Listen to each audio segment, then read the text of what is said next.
यदि अपने जीवन में शत्रु ही चुनना है तो बेहतर क्यों चुनो। अपने से बेहतर आप किसी भी संबंधित क्षेत्र से हो में रुचि रखते हो तो उस क्षेत्र के बेहतर से चुनो। मैं आपको एक कहानी सुनाना चाहूँगा, उसके बाद इस पे वापस आते हैं।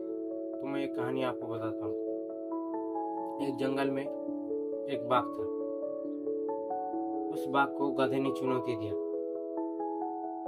गधे ने चुनौती दिया तो उस बाघ ने उसको इनकार किया,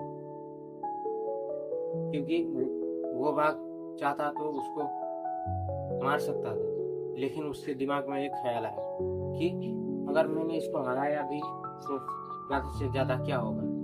इसको हरा लिया तो मैं, क्योंकि मैं शक्तिशाली हूँ और जो जानवर है वो कहेंगे कि ये शक्तिशाली था इसलिए इसको हरा दिया, तो इसमें कोई बड़ी प्रतिष्ठित बात नहीं होगी, या कहूँ वो जानवर सब उसको कुछ ज़्यादा इज्जत नहीं देंगे।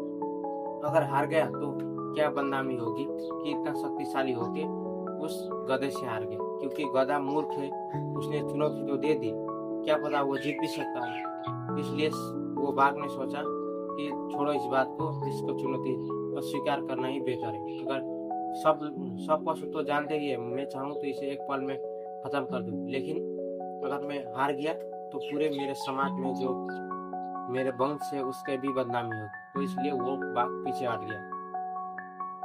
तो इससे क्या सीख मिलती है? तो यदि आप अपने जीवन में बड़े शत्रु चुनते हैं या कहूँ बड़े प्रतिस्पर्धी चुनते हैं तो आप इनसे लड़ने के लिए विशेष क्षमता तैयार करते हैं, या को आप अपने लाइफ में विशेष क्षमता लाते हैं और उसके लिए मेहनत करते हैं। तो इसलिए अपने जीवन में शत्रु ही चुनना हो तो विराट को चुनना, ऊंचे को, अपने से ऊंचे को चुनना। यदि अपने से ऊंचे को चुनेंगे तो उसके लिए आपको उसके क्षमता बराबर होने के लिए या उससे अधिक होने के लिए, अधिक शक्तिशाली होने के लिए आपको विशेष मेहनत करना पड़ेगा। इससे आपके जीवन में निखार आएगी, आप विकसित होंगे। भले ही उसको एक ही बार में एक ही प्रयास में ना हरा सके, लेकिन जो आप अभी है उससे ज्यादा आप में विकास होगा, उससे ज्यादा आप में शक्तिशाली होंगे। इसके बाद थोड़े और प्रयास से आप जीत भी सकते हैं। तो देखिए, एक छोटा सा मैं आपको किस्सा बताऊंगा, उसके बाद समझने में थोड़ी आसानी होगी। सोचिए, एक पहलवान को आपने चुनौती दे दिया और उससे आपका लड़ाई हुआ, आप हार गए क्योंकि आपने मेहनत नहीं किया, शक्तिशाली होने के लिए प्रयास नहीं किया, तो आप हार जाते हैं और हार गए। और उसके बाद समाज में या कहूँ जो आपके इष्ट मित्र है वो क्या कहेंगे कि पहलवान से हार गया। लेकिन कुछ लोग ये भी कहेंगे कि भले ही वो मूर्ख था कि वो पहलवान से लड़ने के लिए गया, उसके पास शक्ति नहीं थी, उसके बावजूद भी वो पहलवान से लड़ने के लिए गया।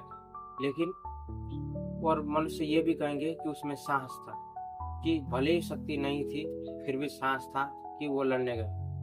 और दूसरी तरफ अगर आप अपने से छोटे या कहूँ अपने से कम उम्र के बच्चों से या कहूँ लड़के से लड़ते हैं, तो अगर उससे हार लेते हैं तो लोग क्या कहेंगे कि अपने से छोटे से भी हार गया।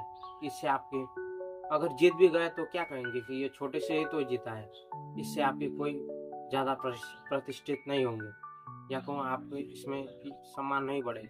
अगर हार गए तो और अपमान होगा, क्योंकि छोटे से ही हार गया।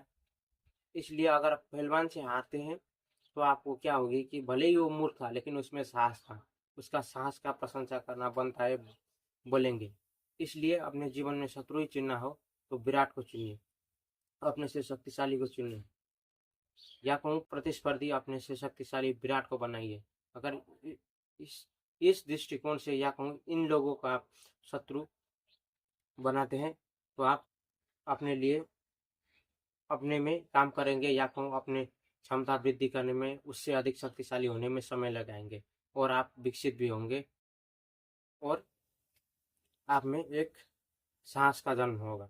तो इसलिए आशा करता हूँ ये जानकारी आपको अच्छी लगी होगी। कुछ प्रश्न रह गए हैं तो कमेंट करिएगा।